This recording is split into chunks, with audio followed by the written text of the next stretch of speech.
Okay, we're going to rhetorically analyze a paragraph in chapter 35 when Dylan and Arem went through a church, and it was Arem's first time in a church, and the first time she saw a representation of Jesus, and they're just walking through with like a candlelight. Okay, so the intention of these couple paragraphs is probably deeper than it seems. Like, it's a descriptive couple paragraphs, but I think it intends to show the coming of age theme, kind of, in the fact that she's seeing something she's never seen, and she's being free enough with Dylan that she's going to a church that's like a kind of not her religion, or obviously not her religion, and it just shows her transitioning still, like, with the things she hasn't seen, things she hasn't experienced, learning new things with hanging out with Dylan and being more free than she ever has. So I think that describing this so deeply and this whole experience with the church the intention was to show her changing. She's really her whole world's opening up. She's realizing that there's so much more to her life than what she has grown up with. And then within the church, the description of Mary with her feet being shed and the curve of her hips is just really different for her, seeing that's a holy figure in the church where it's be immodest and frowned upon by her society. And going off of that, it really kind of shows the style of these couple paragraphs. Although the book is good at explaining things, these few paragraphs are a lot more descriptive, have a lot, the language really helps you visualize what they're talking about. So, the style of this is very descriptive and intricate. And I feel like it goes into such description because it is her first time, being in a church. So when people, see things for the first time, you take in and notice things more, whereas, since we grew up in a church, we don't really take as much description and notice things like this, but since it was her first time, she's, really taking it all in. I think her sense of, awe and, wonder is really cool because, like you said, she's taking in new things.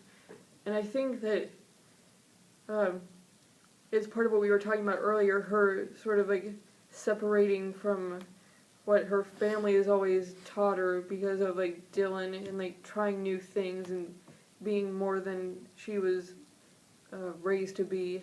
Yes. Also, with the there's also some pathos in here because in the middle of this passage, it shows that Dylan's climbing the steps and then she stops because she feels like an intruder in this place. So that's kind of showing that even though yes, she's the world's opening up and she's trying new things and everything, she still has a little is a little apprehensive about it. Like we all are apprehensive about moving on. We can all relate to that. We all have Yeah.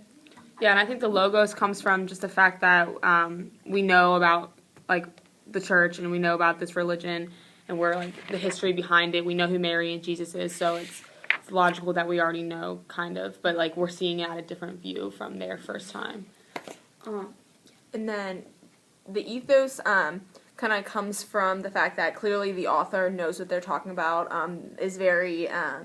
very familiar with the Catholic religion and kind of the different figures in the church, obviously, Jesus, Mary, so that makes it have ethos because the author is accurate in their description.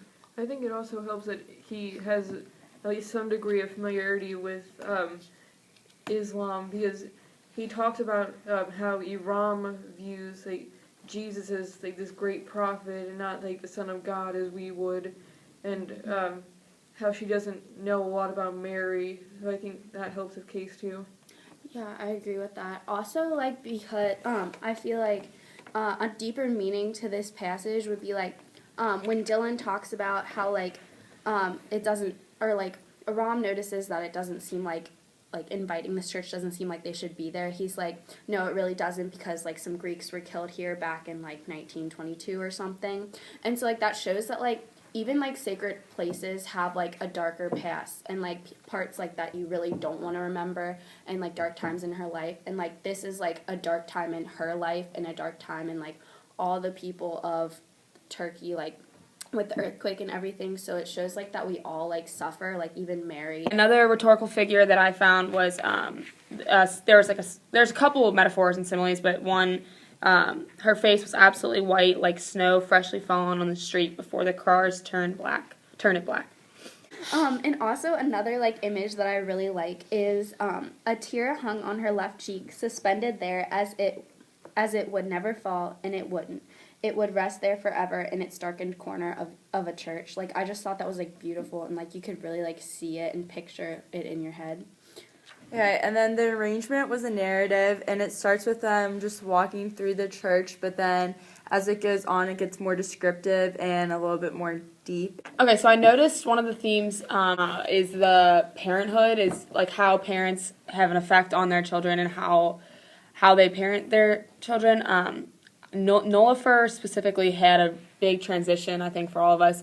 She became more strict after the whole, after people saw Dylan and Aram in public. She became she was defending her religion and their pride in their family, but she made Aram stay in their house or stay in the tent and do the chores, and even though the stuff was already clean, she was doing it, or she made her do it, and she ended up making her cut herself. But I think Sinan was kind of challenged by Nolifer, because I think Sinan was trying to be strict, but I think he kind of understood Aram more than Nolifer did, and seeing them two kind of fight, Nolifer and Sinan, was interesting because their parenting skills were different, I think, in this a little bit. I mean, Sinan obviously stuck to it and was still strict, but I think there's an inside part of him that wants to let Dylan and Aram like love each other. But Yeah. I feel like Nolifer really grew a backbone because I feel like she didn't have one at all, and she wasn't really in the motherly role, like, because Aram was in the motherly role for a while there, like right after the earthquake. But I feel like she really grew a backbone, and we really see her like standing up to her motherly roles in this part. And it really shows that from the beginning of the book to now that Nolifer and Sinan have kind of changed. At first it was Sinan who wasn't really showing interest in Aram and kind of being stricter with her. But now he's the one who's actually being more understanding, which I didn't predict would happen. Mm-hmm. But he feels a little more guilt and sympathy towards her than Nolifer is, and Nolifer is just kind of like telling her to get over it and move on. Yeah, it kind of like shows like the struggle between being sympathetic and like tough love, and like how they should raise her or treat her. I think Sinan also feels some sort of powerlessness because, like, when he goes out and like sees Iran listening to music on Dylan's CD player, like, he's like, well, I could take it away from her, but then we just start a fight like right in the middle of the night, and I just push her away farther. So he decides to just like try and wait it out, which is completely different from how Nolifer's handling it.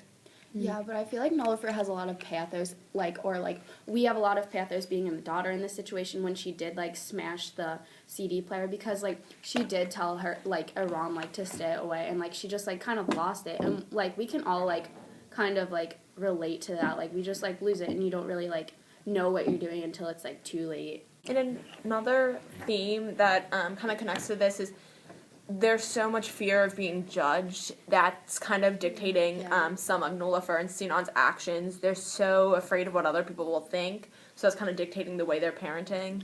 And I think it's also interesting to see that Nolifer cares a lot more now that other people are seeing. I think it's like, I think personally it's kind of female, male. I think girls tend to care more about what other people think, and I think that's why maybe the mom is becoming more strict because of all the rumors going around, even if they're not true.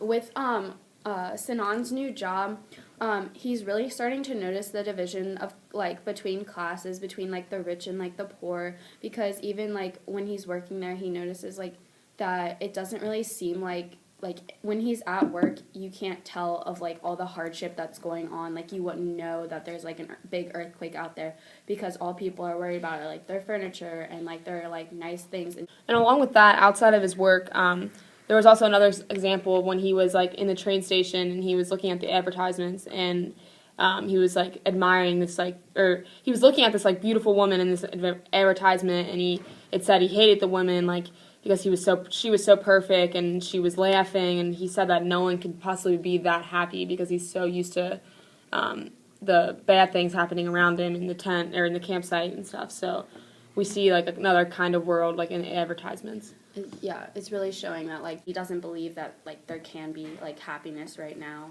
because of everything. And it also, going off of that, it shows that, like, there's a lot of resent towards people who aren't poor, whether that's the just upper class of the country or even the Americans. They're feeling really resentful that they're not, like Sinan and, like, some of the other people are feeling very resentful that these people aren't in the same situation as them. And, like, they have hope, whereas, like, Sinan and his family, like, is there any hope? I keep wondering. Yeah, you also kind of see that with his, like, him not wanting to originally go to the Americans for help. Like, they already had a biased opinion from the beginning of how they have their life and how they have theirs. Yeah.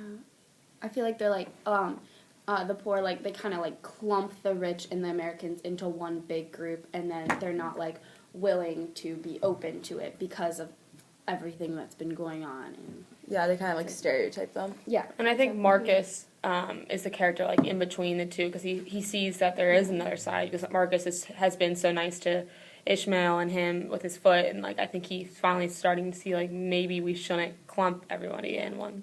Yeah.